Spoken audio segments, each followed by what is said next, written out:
from FarOut, and if I would have to list some of my musical influences, it'd probably be some Led Zeppelin, Jimi Hendrix, Mitch Mitchell, John Entwistle, The Byrds, some Sam Cooke, The Smiths, a lot of Beatles, and I've been listening to a bit of Frankie Valli and the Four Seasons lately, so they've been really helping me out in my music lately. My musical influences are probably most of all Nirvana, but there's also like Jack Black. What? Jack Black? Yo, Jack Black's a legend. You can't say that Jack Black's not a legend. He is a legend. Come in. Jack Black's like top of the tier, ultimate. If I'm not like him by the time I'm 50, off. Someone kill me. Hi, I'm Julian. I'm the drummer for FarOut, and some of my favorite musical influences are Dave Grohl from Nirvana, Foo Fighters, other bands, you know. My favorite drummer is Carter Buford from Dave Matthews Band. Crazy drummer, 50 different types of cymbals, 50 different drums, spins around. It's cool.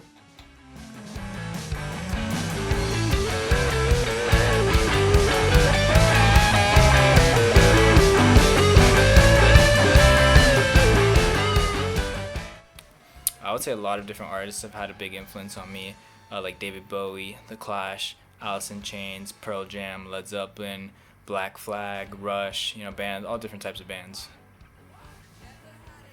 I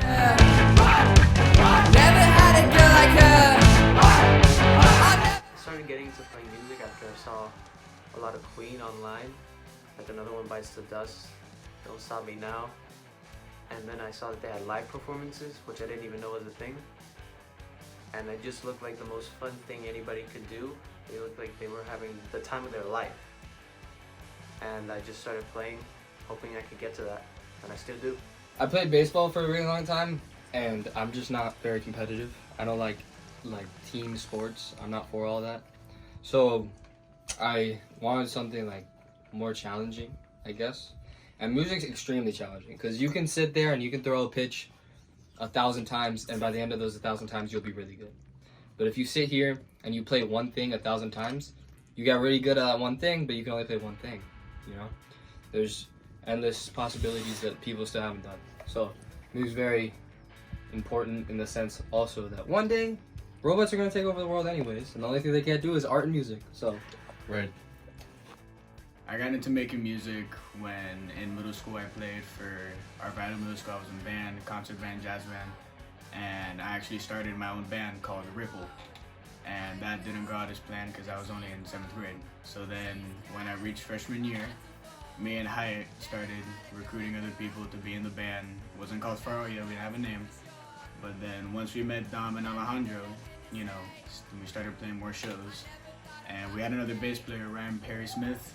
Shout out to my boy in the Army, Hawaii.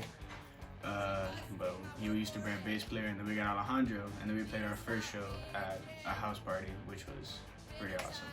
And that's how I got into the music scene.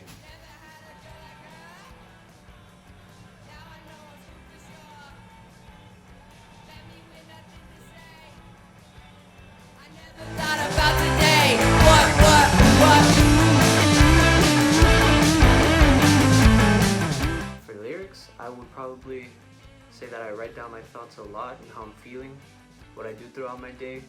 Either that or I just think of something that would sound cool and I just go off from there. inspiration comes from everywhere. It can come from Jose. Why'd you eat this lollipop like that? Like, what do you... Alright, it can come from anything. It can come from anything. It can come from Giancarlo over here filming and swinging his legs. It can come from a lot of places. Come from girls a lot. Alejandro hates that it comes from girls a lot, but it does. But yeah, it comes from everywhere. You can write about God if you're into that. You can write about not God if you're also into that. You can write about girls, you can write about boys, you can write about cheeseburgers. Whatever you want. I get inspiration from my lyrics from issues I want to bring attention to, and I also like writing dissident lyrics that will get me on a CIA watch list.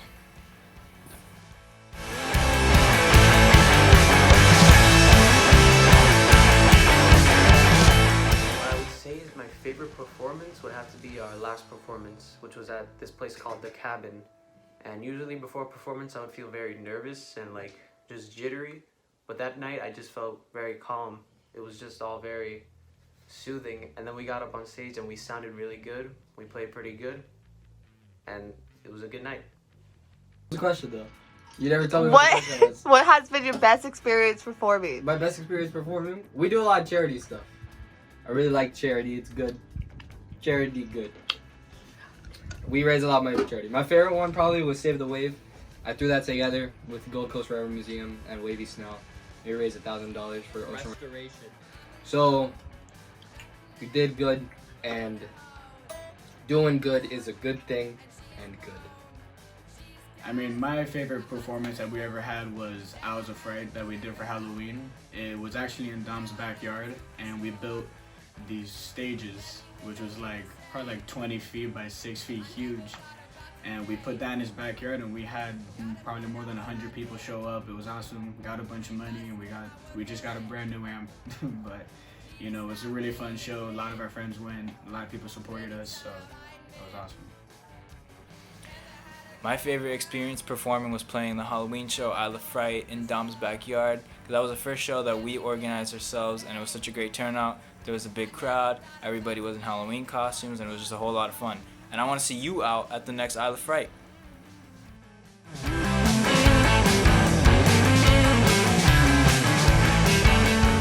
Some bands that I would really like to play with one day on the same stage would have to be My Friend Sean, Blue Clementine.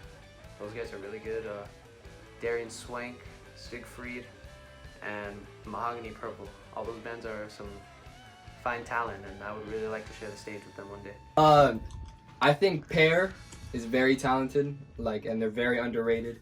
My friend Sean is my boy, but you know, I performed with him before, so you know.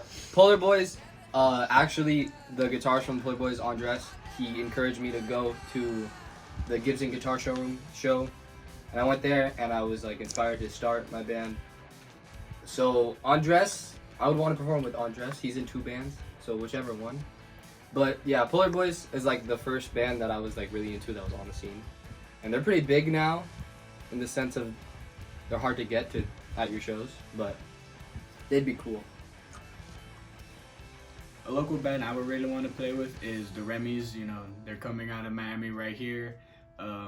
We record with their bass player Chris. You know, he's a cool guy. They're all really cool guys, and they make some incredible music. You should check them out, you know, on Apple Music and Spotify. They're on there. They're awesome. One local artist I would love to play with would be Palomino Blonde, because I think their music just has such great dynamics that I definitely identify with. What the f***? That was almost perfect.